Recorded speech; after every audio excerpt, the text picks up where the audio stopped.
Hello दोस्तों and respected sir, मैं Ashutosh Kumar Gupta, doctor Hari Singh Gour विश्वविद्यालय सागर एलएलएम सेकंड सेमेस्टर के स्टूडेंट हैं।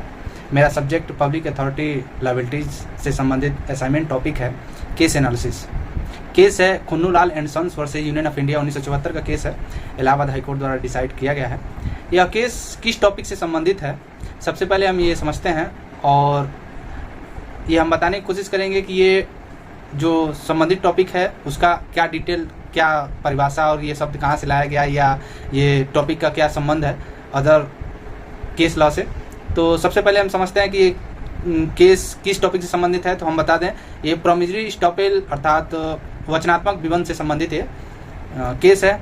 तो प्रोमिजरी स्टॉपेल क्या है, इससे पहले हम समझेंगे कि स्टॉपेल शब्द क्या है। स्टॉपेल को सबसे पहले हम समझ लेते हैं। तो स्टॉपेल एक फ्रेंच शब्द है। इस फ्रेंच शब्द स्टॉप से लिया गया है जिसका अर्थ है रोकने वाला। इंग्लिश नियम के अनुसार एक सुक्ति दी गई है, एलेंग्स कंट्रेरिया नॉन एस्ट एडिएंडस। इसका अर्थ है विपरीत अर्थ बताने वाला व्यक्ति को बात सुनी नहीं जानी चाहिए। जो विपरीत अर्थ बात करता है, जैसे कभी इधर कभी उधर, तो दोनों बात माना नहीं जा सकता क्योंकि उसमें कंट्राडिक्ट होती है। इस प्रकार यह शब्द अंग्रेजी न्यायशास्त्र से लिया गया है, ये नॉर्मल हम कह सकते हैं। और स्टॉपेल का उद्देश्य क्या है, तो ईमानदारी और सद्भावना को बढ़ावा देकर धोखाधड़ी को रोकना और पक्षों के बीच न्याय सुरक्षित करना है। ठीक, और स्टॉपेल का आवश्यक तत्व क्या है, तो इसको हम बता देते हैं। ये 3 आवश्यक तत्व हैं। सरकार द्वारा किया गया वादा कानून के दायरे में होना चाहिए, कानूनी संबंध बनाने का शुद्ध इरादा हो, और तीसरा है दूसरे पक्ष को जो वादा किया गया था वादे के अनुरूप कोई कार्य करता हो। ठीक है, ये स्टॉपेल का आवश्यक तत्व हो गया। अब ये हम कह सकते हैं कि जो स्टॉपेल है एक विधि का एक सिद्धांत है जो किसी व्यक्ति को उसके द्वारा या उसके आचरण से पैदा होने वाले व्यपदेशन से दूसरे पक्ष ने या विश्वास के अनुरूप किए गए कार्य से हुए नुकसान के लिए वचनदाता द्वारा किए गए वादा उसके नुकसानी के प्रति अवध्यकर होगा।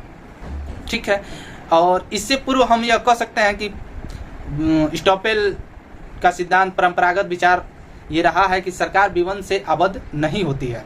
यह अतः सरकार की ओर से इस किए गए आश्वासन, सलाह, व्यपदेशन तथा विधि निर्वचन से भी वह आबद्ध कर नहीं होती है। सबसे पहले एक चीज़ और बता दें कि यह प्रश्न भारत में समय समय पर उठता रहा है कि क्या विबंध का सिद्धांत प्रशासन या लोक प्राधिकारी के विरुद्ध लागू होता है। इस बिंदु पर अनेक न्यायिक निर्णय दिए गए हैं, फिर भी विधि की स्थिति वैसे ही अस्त व्यस्त है और अस्पष्ट है जैसे सदा से रहा है। कारण यह है कि वचन देना ही करार करना होता है तथा जो करार किसी विधि के अनुरूप अगर परिवर्तनीय है तो वह एक संविदा होता है। नॉर्मल कॉन्ट्रैक्ट एक्ट के माध्यम से हम लोग पढ़ते हैं। और इस प्रकार हम कह सकते हैं कि सरकार के विरुद्ध किसी संविदा को जो आर्टिकल 299 के शर्तों को पूरा किए बिना परिवर्तित नहीं किया जा सकता, तो फिर राज्य सरकार द्वारा दिए गए वचन को भी उन शर्तों को पूरा किए बिना परिवर्तित नहीं कराया जा सकता है। परंतु कभी कभी प्रशासन कुछ साधारण व्यापक घोषणाएं, नीति संबंधी निर्धारण का प्रकाशन करता है और उसके आधार पर या आश्वासन पर संबंधित व्यक्ति कुछ कार्य करता है या धन या संपत्ति का विनिधान करता है। तो ऐसी परिस्थिति में संविदा तो नहीं होती है, परंतु प्रशासन की ओर से एक प्रकार का वचन अवश्य रहता है। अतः प्रश्न यह उठता है कि क्या प्रशासन को ऐसे वचन से आबद्ध किया जा सकता है। तो हम इस प्रकार कह सकते हैं कि वचनात्मक विबंध के सिद्धांत के अनुसार प्रशासन ऐसे वचन से आबद्ध कर है। स्टॉपेल का आधार क्या है, तो स्टॉपेल साम्य पे आधारित है। प्रशासन की ओर से दिए गए वचन और नीति संबंधी घोषणाएं भी एक लीडिंग केस है जिसके माध्यम से सुप्रीम कोर्ट ने भी इस ऐसे वचनात्मक विबंध को आबद्ध कर माना। भारत संघ versus messrs Anglo Afghan agency 1968 का केस है। सुप्रीम कोर्ट ने वचनात्मक विबंध के सिद्धांत को सरकार के विरुद्ध साम्यपूर्ण आधार पर लागू किया था इस केस के माध्यम से। इस प्रकार हम केस एनालिसिस, जो मेरा टॉपिक था Khunnulal and sons versus union of India 1974 का केस, किस टॉपिक से संबंधित था हम लोग समझे। स्टॉपेल क्या होता है, क्या शब्द है, स्टॉपेल के मीनिंग क्या है और प्रोमिजरी स्टॉपेल क्या है। आपको बता दें कि स्टॉपेल का प्रावधान अन्य अधिनियमों में भी पाया जाता है, जैसे स्टॉपेल का सिद्धांत वहाँ दिया गया है। जैसे इंडियन एविडेंस एक्ट 1872 की धारा 115 से 117 में प्रावधानित है। इंडियन कॉन्ट्रैक्ट एक्ट 1872 सेक्शन 234 में प्रावधानित है। टीपीए एक्ट में भी प्रावधानित है सेक्शन 40, 41 और 43 यानी 43 में। गुड्स ऑफ सेल एक्ट में भी प्रावधानित किया गया है, सेक्शन 27 और 53 में भी प्रावधानित है। पार्टनरशिप एक्ट में भी प्रावधानित है, सेक्शन 28, 28 में। एनआईए एक्ट की धारा 120, 121 और 122 में भी स्टॉपेल का प्रावधान किया गया है। इस प्रकार हम लोग समझे और आगे अब समझते हैं कि केस एनालिसिस मतलब कि जो Khunnulal and sons versus union of India 1974 का जो केस था उसका फैक्ट और उस पर कोर्ट का व्यू क्या रहा, पार्टीज रिस्पोंडेंट पिटिशनर का क्या आर्गूमेंट रहा।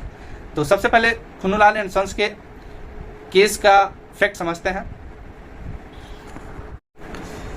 केस का फैक्ट ये है, जो पिटिशनर था वो कानपुर में एक व्यवसायी करने वाला एक फर्म खोला हुआ था, एक फर्म था। 1967-68 में भारत सरकार ने अमेरिकी कानून के तहत अमेरिका से आवश्यक मशीनरी और उपकरणों के स्पेयर पार्ट्स के आयात के लिए एक योजना शुरू की भारत सरकार ने। गैर परियोजना ऋण सहायता परिणाम स्वरूप भारत सरकार ने वाणिज्यिक मंत्रालय ने मशीनरी के स्पेयर पार्ट्स के लिए लाइसेंस प्राप्त करने की शर्तों और प्रक्रिया से निर्धारित करते हुए 11 अगस्त 1967 को एक सार्वजनिक नोटिस जारी किया। इसके बाद भारत सरकार फिर से मंत्रालय द्वारा जुलाई में फिर अगस्त 3 दिन बाद, जुलाई नहीं अगस्त 3 दिन बाद उन वस्तुओं से संबंधित एक सूची के लिए जारी किया कि किन वस्तुओं को आयात निर्यात किया जा सकता है। एक नोटिस जारी किया और उस पर लाइसेंस प्राप्त करने का क्या मानक होगा। उसमें जो सूची जारी किया गया, घरेलू रेफ्रिजरेटर, रेफ्रिजरेशनर और कंडीशनिंग मशीनरी की स्पेयर पार्ट्स और भी अदर पार्ट उसमें शामिल थे।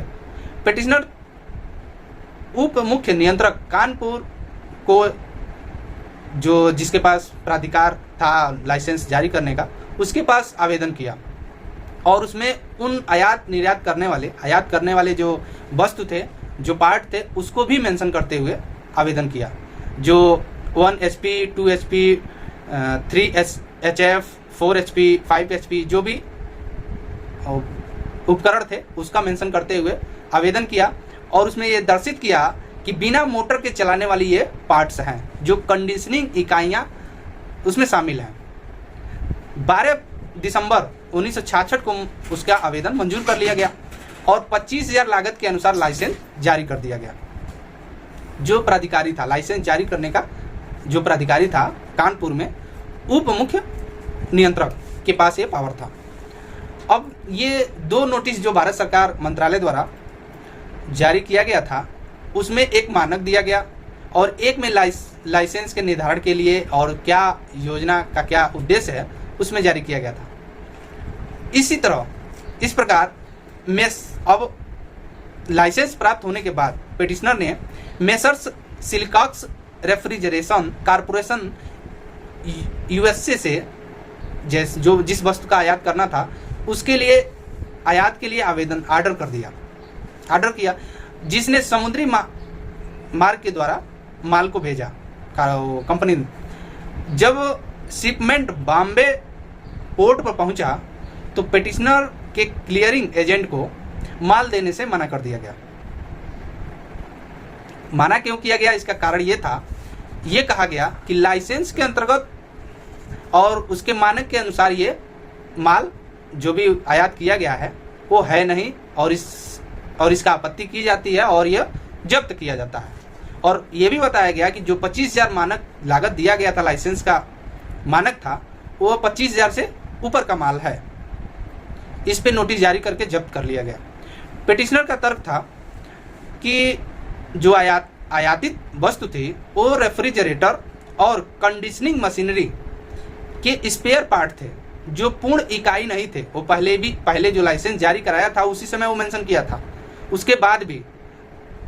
और दूसरा उसका पॉइंट था कि जो पैसा 25,000 दिखाया कि 25,000 से अधिक है जो माल आयात किया गया हो 25,000 से अधिक है, इसलिए वो मानक के अनुसार नहीं है, तो इसे आप प्राप्त नहीं कर सकते और इसे जब्त कर लिया जाएगा। तो उसने इस पॉइंट पे अपना व्यू दिया या अपना रिकॉर्ड दिया कि जो मिस्र और इजराइल के बीच उस बीच युद्ध चल रहा था, उसके वजह से स्वेज नहर जो थी वो बंद हो गया था। इसी कारण केप ऑफ गुड होप जो मार्ग है काफ़ी लंबा अफ्रीका होते हुए निकलता है, तो अफ्रीका महाद्वीप से निकलेगा तो कहीं ना कहीं लंबा दूरी पड़ेगी। तो लंबी दूरी होने की वजह से उसका टैक्स जो आयात करने जो सीमा शुल्क था वो बढ़ गया, 426 रुपये अधिक हो गई, सीमा शुल्क बढ़ा दिया गया। उसके वजह से वह माल का लागत जो हो गया बढ़ गया। ये 2 पॉइंट था पिटिशनर का। पिटिशनर ने ऐसे ही जब्त माल को फिर उसने चैलेंज किया, चैलेंज कोर्ट के माध्यम से नहीं, बॉम्बे सीमा शुल्क जो कलेक्टर था उसने नोटिस जारी कर दिया कि जब्त आपको कर लिया जाता है और 50,000 का जुर्माना लगाया जाता है इस तरह के आपके व्यापार आयात और निर्यात करने की प्रक्रिया पे। उसने सीमा शुल्क बोर्ड में अपील किया तो कोई सुनवाई तो नहीं हुई, लेकिन उसका जो 50,000 का जुर्माना था वो 25,000 कम हो गया, 25,000 पे फिर जुर्माना हो गया। फिर उसने रिवीजन डाला, रिवीजन डालने के बाद उसका फिर कोई उस पर ध्यान नहीं दिया गया, लेकिन फिर उसका जुर्माना 10,500 हो गया। बाद में फिर कुछ दिनों बाद बम्बई पोर्ट ट्रस्ट द्वारा 2 सप्ताह का समय दिया गया कि अगर ये माल आप द्वारा रिलीज नहीं कराया जा सकता या कोई जुर्माना आप जब तक नहीं भर लेते, ये 2 सप्ताह में ये नीलाम कर दिया जाएगा। इस नीलामी को 2 सप्ताह की वजह से टाइम कम मिला, इसकी वजह से कोर्ट में रिट फाइल करनी पड़ी। प्रतिवादियों का पहला जो प्रश्न ये था कि इलाहाबाद हाई कोर्ट के जुरिडिक्शन में यह रिट नहीं आती, लोकस नहीं बनता, क्योंकि यह उत्तर प्रदेश सरकार के उत्तर प्रदेश से बाहर का मामला है। तो इस पे भी आर्गुमेंट किया गया और इस पे कोर्ट का व्यू ये रहा कि ये जितनी भी लेन देन का विषय हुआ था, जो यूएसए के कंपनी से लेन देन हुआ था, पिटिशनर कानपुर का व्यवसायी था, एक फर्म था, उसका जितना बैंक से लेन देन ऑनलाइन किया था वो सारा सुविधा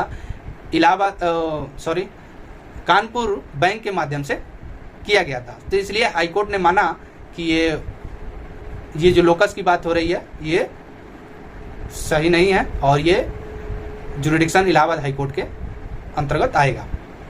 पहला पॉइंट थे। दूसरे पॉइंट पे ये हुआ कि जो मानक था लाइसेंस प्राप्त करने का और जो प्राधिकारी द्वारा लाइसेंस जारी किया गया था, तो कोर्ट ने माना कि जो उप मुख्य नियंत्रक द्वारा लाइसेंस जारी किया गया वो प्राधिकारी उचित प्राधिकारी था और उसे लाइसेंस देने और अस्वीकार करने का पूरी शक्ति थी। भारत सरकार द्वारा उसे नियुक्त किया गया। माना कि जो मंत्रालय द्वारा 2 नोटिस जारी किए गए थे वो पूरी तरह अपने शक्ति के माध्यम से की गई थी और नीति संबंधी निर्णयों का प्रकाशन था। तो इसके आधार पे सरकार को बाध्य उस अपने आदेश से बाध्य कोर्ट ने माना कि ये बाध्य होगा और ऐसे अनेक निर्णय से यह सिद्धांत स्थापित हो चुका है जिसका कि ये राज्य के विरुद्ध उसकी विधायिक प्रभुसत्ता या कार्यपालिकी शक्तियों के प्रयोग के विबंध का कोई प्रश्न नहीं उठता और ये आज भी कोर्ट के माध्यम से ही इस सिद्धांत को लागू करने के लिए बाध्य किया जा सकता है। और इस प्रकार अपने जो भी टॉपिक था इसके बारे में हमने समझाने की कोशिश किया। इसमें कोई भी क्वेश्चन हो तो कमेंट के माध्यम से पूछें और अच्छा लगा हो तो लाइक और शेयर ज़रूर करें। धन्यवाद आप लोग को, हमारे सर को प्रणाम।